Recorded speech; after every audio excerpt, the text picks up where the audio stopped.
Fujiko calls everyone out to a club for a night off. No backstabbing, no robbery, just a chill evening. Goemon isn't interested, but the owner, Ginko, tempts the others into it. When the guard is down, Ginko restrains them and rigs them with bomb watches. With 3 people here, we don't have enough for a full Nonary game, so instead Ginko tells them they have until 5 AM the next day to come up with 3 billion yen to buy their freedom. None of the gang like Goemon's suggestion to remove the bombs, being fans of their arms, so Lupin proposes they infiltrate the Economy Ministry's printing bureau. The first attempt goes badly when Lupin doesn't anticipate an electrified wall, but he spots an advertising balloon and they use that to float across. Lupin and Jigen manage to knock out the workers and print the money, but a wrench is thrown in when a delivery truck arrives. They pose as workers and give themselves an hour to finish, but the police are alerted as they try to head back. The weight of the money is keeping the balloon from moving back, allowing Zenigata to hit it. Lupin decides to chance it and cuts the balloon from its rope, starting a chase. After a series of mishaps, they ditch the balloon and land near an empty warehouse, hiding the money there and heading to Ginko to explain the situation. She gives them 3 days to let the heat die down, but takes Fujiko hostage in the meantime. Lupin stays true to his word, showing them the money hidden behind one of the walls. As they say their goodbyes, Fujiko reveals that she was in on the scheme, being promised a share of the money as she drives off with Ginko. They don't get far as Lupin reveals he rigged the car to explode at 5 AM. On top of that, any money that survives the explosion won't be much use to them, as they're his brand of bison dollars. We're definitely getting into more cartoony slapstick with the series as it progresses. I suppose the cartoon-style aftermath of explosions has always been a thing. I did like the idea of the bomb watches raising the stakes for the gang, and Ginko was honest to her word, which is a rarity in the criminal underworld. Plus she still got her comeuppance for doing what she did in the first place.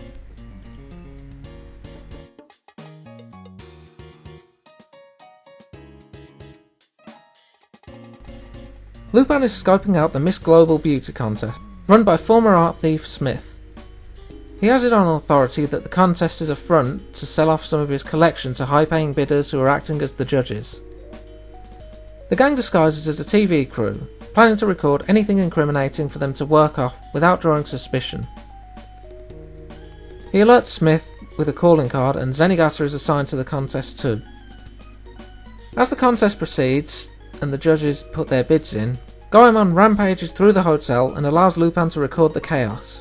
They later review the footage for any holes, with Fujiko making mention of wardrobe boxes catching Lupin's interest.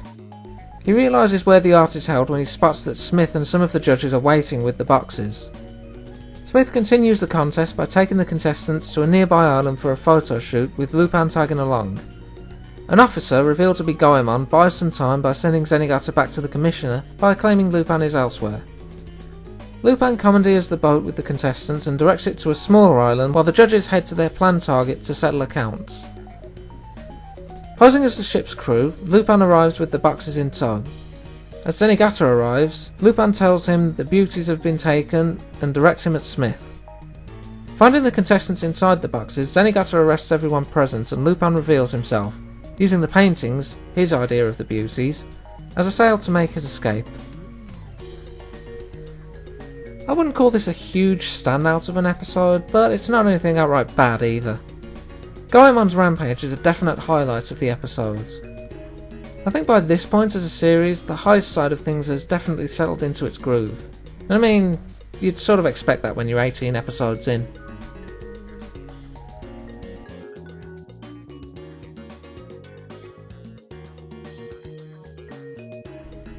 It's time for the annual France Fair, and this year Arsène Lupin's signature outfit is on display. This is bait set by Inspector Ganimard III, grandson of Arsene's old adversary, who is overseeing the event with the powers of logic and science. Zenigata's none too thrilled at competing to arrest Lupin first, but looks over the security with Ganimard all the same, unaware that Lupin's listening in. Disguising as Zenigata, Lupin tricks Ganimard into dropping the security in an attempt to steal the crate holding the goods before the convention, recruiting Jigen in as a phony appraiser. This goes south when the real Zenigata comes to the warehouse to check up on things. Thanks to Fujiko's backup, they manage to escape, but lose the goods. As Jigen and Fujiko plan their next strike, Lupin plays it cool. They keep watch and discover that the goods are being transported a night early, but this ends up being a trap. This time it's Lupin's turn to bail everyone out. The gang decide to make their move at the France Fair itself, recruiting in a bunch of Congoers to their plan. An officer spots Lupin in plain sight, and then another, and then just a few more. Then they unmask to reveal Zenigata's and Ganimard's underneath. In frustration, Ganimard orders the goods to be transported out, unaware that the gang are disguised as police officers. As Zenigata himself says, so much for logic and science. Interesting idea to bring in a descendant of a character from the books, though I suspect the LeBlanc estate may not have been too thrilled had they known. Ganimard plays off Zenigata pretty well in their rivalry here, and the convention of Lupin's was a fun way to end it. Makes one wonder if this was the inspiration for the later Green vs Red, though as always, more on that when the time comes.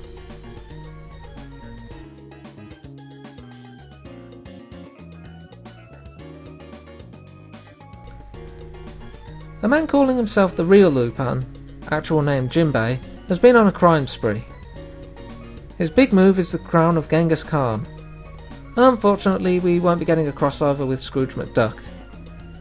Lupin stows away on their escape vehicle, and Zenigata uses the only evidence, some scattered tangerines, to track them down to Wakamatsu Island. The island is home to a group of thieves who have been there since the Viking days, and Lupin poses as a rookie thief, wanting to join them. They don't buy it, and subject him to a falling boulder test, which he passes with flying colours. He's thrown in their jail to recover, but escapes pretty quickly and investigates. He spies on the Elder, overhearing rules that sound like those his grandfather lived by, and learning they have a book written by him on the art of thievery. Zenigata has arrived at this point, and causes the whole island to freak out when he shows them a photo of Lupin. Finding nothing thanks to the thieves posing as simple villagers, he stays the night to resume the hunt the next morning. Lupin makes himself known, revealing the secret before trapping Zenigata in the hut. The next morning he poses as Zenigata and asks about the book, learning it's being held in a shrine. He fakes a smokescreen and takes the book, putting a boat on autopilot to draw the thieves away. The police are in wait on the other side of the island, however, so Lupin makes his escape by using a pair of birds while Jinbei and the thieves are arrested. It's not often you see Lupin working solo on an adventure, with the only other regular being Zenigata. I'm not big on this episode. The island thieves start off as competent, but then they seem to lose a few IQ points once Zenigata arrives. I mean, letting him sleep in the same room as the stolen items was pretty boneheaded, though I guess they didn't count on Lupin being free as well. Series 1 concludes next time with the final 3 episodes. Until then...